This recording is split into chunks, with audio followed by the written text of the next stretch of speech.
At the end of the last video, we were talking about depreciation. So I just wanted to look at that again for a second. So I explained that during the year, the capital that you have loses value. So your gross investment is actually what's counted in GDP. That's the total you spend on new capital. But your net investment is the addition that you have to capital. So at the end of the year, it's the net addition plus the original stock of capital that determines how much capital you have. And net is really important because net needs to be positive. If you don't spend at least as much on new capital as is depreciating in your old capital, then your stock of capital actually shrinks during the year. And that will reduce your opportunities for growth. It will actually shift your PPC inward. Another one of the adjustments that is part of the difference between the expenditures and income approach is this net foreign factor income. So net foreign factor income, as I said before, it addresses the issue that some of what is produced in the United States, some of those goods, the income from producing them actually goes to people overseas. And some of the goods produced in other countries generate income for Americans. So calculating the income of all Americans is not going to come out exactly the same as the spending on production within the United States. It's very similar to the difference between GDP and GNP. And if you look at this center area, there are some goods and services, that's what GS stands for, that are produced within the United States by American firms. Those would be counted as both GDP and GNP. They would be American-made products, they'd be part of GDP. The income would all flow to American firms, so they would be part of our gross national product. But some products are just one or the other. So for example, a Toyota that's manufactured in Ohio is part of our GDP because it's produced within the United States. But some of the income flows to the corporate owners in Japan. So that income actually leaves the United States. It does not become part of the income approach to GDP. Likewise, if there's a General Motors car manufactured in Mexico, it is not considered part of our GDP, but it is part of our gross national product. It's actually produced by American firms and it generates income for American firms. So that's where these very small discrepancies come from, and really they are pretty small. They're like 1 or 2% of GDP is actually going to be the difference between the expenditures and the income approach. So just to look back at this for a second, the expenditures approach, we add up all of the spending by households, by businesses, by the government, and by foreigners on our goods and services. And that roughly adds up to the same thing as if we add up all of the income that is generated by producing goods and services in the United States.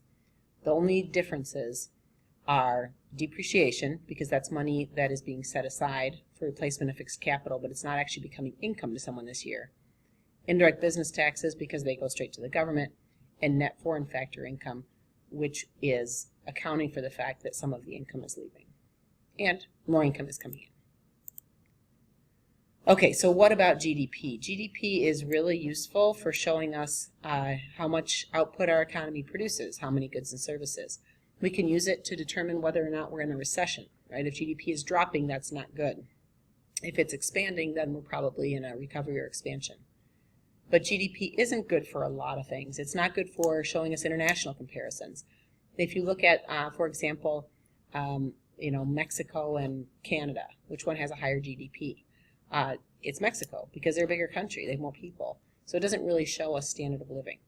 It also doesn't show us longitudinal comparisons, so we can't really compare from one year to the next using GDP because the value of the dollar is different. So sometimes it looks like perhaps our economy is expanding, but in fact we're just experiencing inflation. It also doesn't do much to capture the individual standard of living, right? Our GDP could go up by a lot, and yet a lot of people might still live in poverty. GDP doesn't show us anything about leisure, about how we spend our leisure time, how much we enjoy our lives.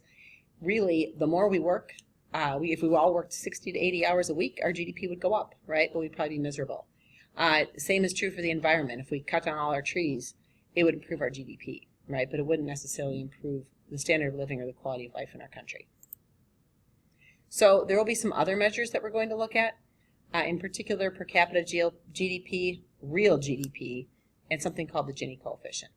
Per capita GDP is pretty straightforward. You just take GDP and you divide it by the population.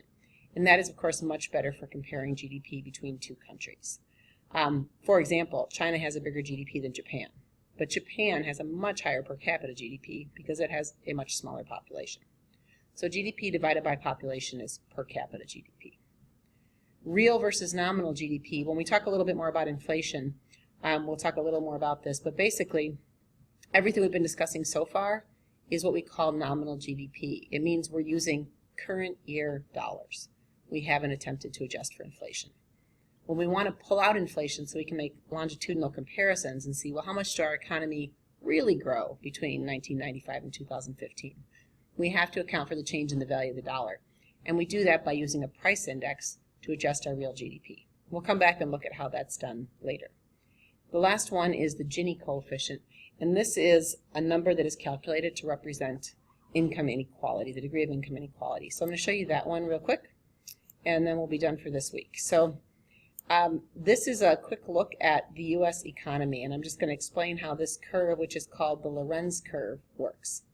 So if you look along the bottom here, it says percentage of families.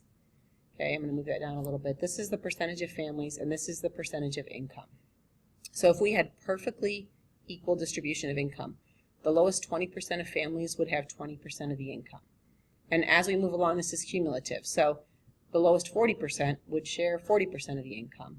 The lowest 60%, 60% of the income, and so forth, right, all the way across. That would be perfectly equal income distribution.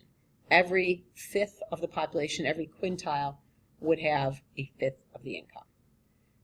So if we, in fact, had no income equality whatsoever, and all the income was in the hands of one person, let's say Bill Gates, he had all the income, nobody else had anything, then we would have this line across the bottom, right?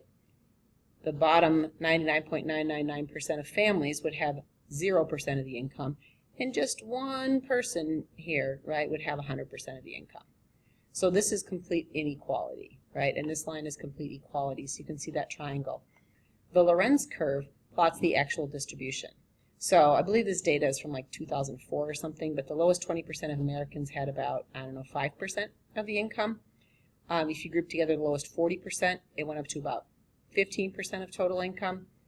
The lowest 60% of families had about 30% of the income, and the lowest 80% of families had about 52% of the income. So the top 20% of families had all the rest of the income, right? Like whatever that adds up to, 40, I don't even remember what I said, but let's say, almost half the income was going to the upper 20%. So we can plot this Lorenz curve, and the closer the Lorenz curve is to the line of perfect equality, the more equally distributed income is in a country. And the closer it is out here, the more unequal. And then we actually calculate just one number, and that number is the Gini coefficient, to represent that distance. So it says up here, the Gini coefficient, to calculate it, take the area in orange, this sliver, and divide it by the entire triangle. Okay, and so if you get 0, that means there is no area in orange, right? Then you have complete equality. 1 means you're taking the triangle divided by the triangle. So 1 is complete inequality. So whatever number you get in between reflects the degree of equality or inequality in a particular country. So that's where we're going to wrap up today, and I will see you at our next meeting.